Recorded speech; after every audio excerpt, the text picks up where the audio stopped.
ಗುರು ಶುಭ ಗ್ರಹ. ಗುರು ಧನಕಾರಕ, ಪುತ್ರಕಾರಕ, ತಂದೆ, ಗೌರವ, ಉನ್ನತ ಶಿಕ್ಷಣ, ಆಧ್ಯಾತ್ಮ, ಬುದ್ಧಿವಂತಿಕೆ, ಜ್ಞಾನ, ಸಂಪತ್ತು, ಹಣಕಾಸು, ಅದೃಷ್ಟ, ವಿದೇಶ ಯೋಗ. ಗುರು ನೋಡುವ ದೃಷ್ಟಿ ಯೋಗ.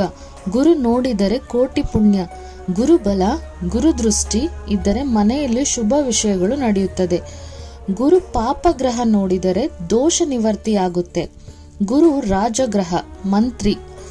ಗುರು ಜಾತಕದಲ್ಲಿ ಬಲವಾಗಿದ್ದರೆ banking sector, government officer, personal assistant for government officer, ಸರ್ಕಾರದ ರಾಯಭಾರಿ, ಜಡ್ಜ್, ವಾದ ಮಾಡುವ ವಕೀಲರು, ದೇವಸ್ಥಾನದ ಅರ್ಚಕರು, ವೇದಶಾಸ್ತ್ರ ಬೋಧಿಸುವವರು, ಚಾರ್ಟೆಡ್ ಅಕೌಂಟೆಂಟ್, ಶಿಕ್ಷಣ ಇಲಾಖೆ, ಲೆಕ್ಚರರ್, ಫಿನಾನ್ಸ್ ಬಿಸ್ನೆಸ್ ಮಾಡ್ತಾರೆ. ಗುರು ಲಗ್ನದಲ್ಲೇ ಇದ್ದರೆ ಯೋಗ, ದಿಗ್ಬಲ, ಲೈಫ್ನಲ್ಲಿ ಬೆಳವಣಿಗೆ ಇರುತ್ತೆ. Guru straightforward and trustable person.